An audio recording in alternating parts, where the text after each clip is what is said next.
ensinamentos quando a gente compreende um pouco da história do nosso próprio rito. E outra característica interessante, meus irmãos, é que ultimamente, nos últimos anos, a maçonaria passa por um processo de deixar de romantizar a sua própria história, que infelizmente foi um equívoco que cometemos ao longo dos nossos séculos de desenvolvimento. Então, algumas coisas dentro da história da maçonaria, da origem dos ritos, podem não parecer tão nobres assim, mas é a nossa história, e não temos como fugir disso, e somos um resultado disso. Bom, o rito escocês antigo e aceito, ele vai ter o seu princípio, digamos assim, em 1688. Nessa data, o rei da Inglaterra era James II, dos Stuarts. Os Stuarts eram uma família de origem escocesa, que por um período reinou na Inglaterra. Só que James II, ele cometeu um erro que foi considerado gravíssimo. Ele simplesmente botou na cabeça que queria batizar o seu filho na Igreja Católica. E como sabemos, já nessa época, a Inglaterra se tratava de um país majoritariamente protestante. A religião oficial era protestante. Então James II se viu numa situação muito complicada, né? O parlamento inglês nesse período queria simplesmente que James II abdicasse do trono. Mas naquela época nós sabemos que abdicar do trono poderia significar muito mais. Então James II e os Stuarts, herdeiros, fogem para a França, onde eles vão permanecer exilados, tentando fugir dessa caça ao monarca, né, que insultou o protestantismo inglês. Só que na França, os Stuarts vão ficar numa situação muito delicada, porque lá eles não eram simplesmente ninguém, né? Então pensa de lá, pensa de cá e buscam uma saída para tentar manter a pompa de realeza, tentar manter a vida, digamos assim, abastada, né? Que os Stuarts levaram até então. E é aí que vem a brilhante ideia do James II de fundar um rito escocês. Já que a família tradicionalmente já tinha ligação com a história maçônica, na França, James II propõe essa ideia. Vamos criar um rito escocês, legitimamente escocês, herança dos Stuarts.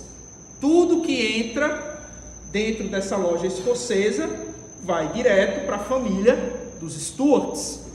Então seria uma maneira da família manter os seus recursos, manter-se financeiramente e dentro de todo o aparato da loja viver ainda com certo ar de realeza. Pois bem, é aí que o primeiro secretário que essa loja teve, em 1725, chamado Charles Radcliffe, ele funda a primeira loja escocesa na França, da qual foi também o venerável mestre, chamado Le Louis d'Argenté. Mas nem o secretário e nem o venerável dessas lojas, dessa primeira loja escocesa, foram figuras muito importantes. A figura mais importante dessa primeira loja escocesa fundada na França foi o seu orador. E o orador dessa loja, meus irmãos, talvez seja o personagem mais importante da história do rito escocês antigo e aceito, se não um dos mais importantes da maçonaria. Eu estou falando do cavaleiro Ramsay. Ramsay, ele vai ser uma peça fundamental para que esse rito se estruture. Porque vejam só, na França, essa loja não tinha como vingar apenas com irmãos escoceses. Os franceses teriam que entrar na loja. Mas aí tinha uma questão, a nobreza francesa era muito cheia de pompa. E eles não viam a maçonaria com bons olhos, porque a simbologia maçônica estava ligada aos pedreiros, estava ligada aos operários, estava ligada a trabalhos manuais, e a nobreza francesa não queria ter relação com nada disso. Então eles não entravam na maçonaria, porque essa simbologia do trabalho manual, obreiro, não era algo que agradava a nobreza da França. E é aí que Ramsay vai e faz a sua jogada de mestre e define a história da maçonaria daí para frente. Nessa época, para você fundar alguma coisa na França, na Inglaterra, você precisava de autorizações, né, dos parlamentos para poder fazer discursos públicos. Então Ramsay escreve seu discurso, envia esse discurso para o primeiro-ministro francês, e ao ler o discurso, o primeiro-ministro diz: de jeito nenhum, isso daqui jamais será lido publicamente, esqueça, não vai acontecer. Beleza, Ramsay não se deu por vencido. E aí nós temos um certo problema histórico, porque a gente não sabe se isso aconteceu de propósito ou se foi algo que vazou sem querer. Mas a maioria dos historiadores concorda que foi uma jogada do Ramsay. Ele pensou o seguinte: tá bom, já que eu não posso fazer o discurso público, eu vou fazer esse discurso chegar em todos os homens da França. E o discurso foi publicado em uma revista que circulava nessa época, em 1737, que era uma revista de contos eróticos. Essa revista, todos os homens franceses liam, tinham acesso, e o que é que ele pensou? O discurso vai chegar neles. Então o discurso, chamado discurso fundador do rito escocês antigo e aceito, o discurso do cavaleiro Ramsay, foi primeiramente publicado em uma revista erótica. Mas o que tinha nesse discurso, afinal de contas? Bom, se vocês não querem entrar na maçonaria porque aqui lida com trabalhos manuais, tem essa simbologia do pedreiro, esqueça, não é só isso, isso é só simbologia. Ramsay vai dizer para os nobres franceses o seguinte: nós somos herdeiros dos cavaleiros templários, nós trazemos em nossas costas a herança desses nobres cavaleiros, esses cavaleiros que encontraram lá os vestígios do antigo templo de Salomão, e de lá trouxeram grandiosos segredos que agora nós, da loja escocesa, podemos ofertar a vocês. A proposta era basicamente essa: era dizer à nobreza francesa que a maçonaria tinha ligações de alguma maneira com a ideia templária e com a ideia cavalheiresca. Só que, meus irmãos, o que aconteceu logo a seguir foi simplesmente um caos. Porque o discurso de Ramsay vai dar início a uma corrida desesperada por uma criação de lojas e de graus fora do comum. Porque todas as outras lojas que existiam pensaram o quê? Esses escoceses vão levar todo mundo para a loja deles. Então a gente tem que fazer alguma coisa. Então todas as lojas começaram não só a aderir ao discurso de Ramsay, como a criar graus atrás de graus. E esses graus tinham sempre esse ar de nobreza, né?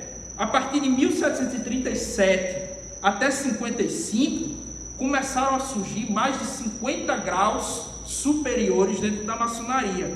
A grande maioria deles, os primeiros, começavam sempre com a denominação de cavaleiro. Cavaleiro do Sol, Cavaleiro da Águia Branca, Cavaleiro da Águia Preta, Cavaleiro da Serpente de Bronze, Cavaleiro Rosa Cruz, e por aí vai. Em 1756, nessa onda dos templários e da cavalaria, aí veja só as brigas da maçonaria como começam. Nessa onda dos cavaleiros, os franceses decidiram criar o Conselho dos Cavaleiros do Oriente. E aí você imagina, como é que fica Ramsay, como é que fica os Stuarts, como é que ficaram os escoceses? A gente traz o negócio para cá, eu invento o trem todo, e aí vem os franceses e funda o Conselho dos Cavaleiros do Oriente. Não dá, não pode. E aí o que é que eles fazem? Eles fundam o Conselho dos Cavaleiros do Oriente e do Ocidente. E aí eu pergunto para os irmãos aqui: você ia querer fazer parte de qual dos dois? Só do que era do Ocidente ou do Oriente e do Ocidente? Ia ser cavaleiro duas vezes, né? Então nessa segunda jogada de Ramsay, ele acaba com o primeiro conselho. E aí sobrevive o segundo. Eram as jogadas de marketing da maçonaria desde sempre, né? E aí vamos para frente. porque em 1764, todo esse sistema de graus desenvolvido pelos escoceses, lá na França, passa a ser chamado de Rito de Éredon. E em 1764, finalmente, chega no continente americano. E em 67, chega nos Estados Unidos da América. E aí você pode pensar, aí a coisa finalmente, né? Não. Aí é que o negócio vai se complicar mais ainda. Porque nos Estados Unidos, nessa época, a maçonaria ela não tinha nenhum tipo de organização social. As coisas eram feitas da maneira que dava. Então, quando esse rito de Éredon chega no solo americano, era basicamente uma guerra começou a acontecer. Porque todo mundo queria ter propriedade sobre o rito e todo mundo queria que os irmãos americanos entrassem para a sua loja. Então, os inspetores litúrgicos dessa época, eles começaram a disputar os irmãos na base do tapa. E aí eles ofereciam o seguinte, diziam assim, isso já nos Estados Unidos, minha loja trabalha com esses graus de origem escocesa, mas a gente consegue um grau que é um grau secreto. Aí todo mundo crescia o olho para lá. Aí o outro irmão chegava, não, mas espera aí, aquela loja ali oferece 25 graus, a mensalidade é mais cara, mas a gente oferece 30. E por aí ia. Uma loja que tinha um grande segredo, que ninguém sabia qual era, que você só conheceria se entrasse naquela loja. Nessa brincadeira, tinha cidades nos Estados Unidos, nessa época, final do século XVIII, que uma única cidade chegava a ter 11 inspetores litúrgicos. Para vocês terem uma ideia do caos absurdo que era isso. Esse mesmo caos que estava acontecendo aqui nos Estados Unidos, ficou lá na França. Era o fenômeno pós-Ramsay. Depois do discurso dele, era grau atrás de grau, rito atrás de rito. O que foi que a maçonaria francesa decidiu fazer? Acaba com tudo. Deslegitimou todos os ritos do território francês e fundou o que se chamou de rito moderno, que existe até hoje. Foi uma forma lá na França de estabelecer uma espécie de organização diante daquilo tudo que estava acontecendo. Mas aqui nos Estados Unidos, a coisa foi um pouco mais apurada, né? A coisa foi mais refinada. Foi lá pela data de 31 de maio de 1801. 11 irmãos sentaram na mesa e disseram, vamos organizar esse negócio, porque essa bagaça não vai para frente não. Então vamos organizar isso aqui. E esses 11 irmãos decidiram que só saíram daquela mesa quando as coisas estivessem organizadas. E esses 11 cavalheiros ficaram conhecidos como os 11 cavalheiros de Charleston. Eles decidiram colocar ordem sobre o caos. Eles pegaram o rito de Éredon, pegaram uma série de outros graus que também circulavam nos Estados Unidos, que tinham sido levados para lá através do Conde de Grasse. Eles viram o que fazia mais sentido e o que não fazia, organizaram um sistema de graus e finalmente chegaram àquilo que a gente conhece hoje, os 33 graus do rito escocês antigo e aceito. 32 na verdade, porque nos Estados Unidos o sistema é um pouco diferente e você não chega no grau 33, é uma espécie de conselho, como se fosse a Academia Brasileira de Letras. Quando um morre, aí o outro toma o lugar. Então você fica na fila esperando o irmão partir para se tornar grau 33. Mas enfim, a partir desse momento, meus irmãos, o rito escocês antigo e aceito, ele adquire como lema a ordem sobre o caos. Justamente porque, diante de tudo o que aconteceu lá atrás, desde a saída de James II da Inglaterra para a França, foram quase um século de acontecimentos. E dentro desse um século, esses 11 cavaleiros de Charleston decidiram arregaçar as mangas, quebrar a cabeça e colocar ordem sobre o caos.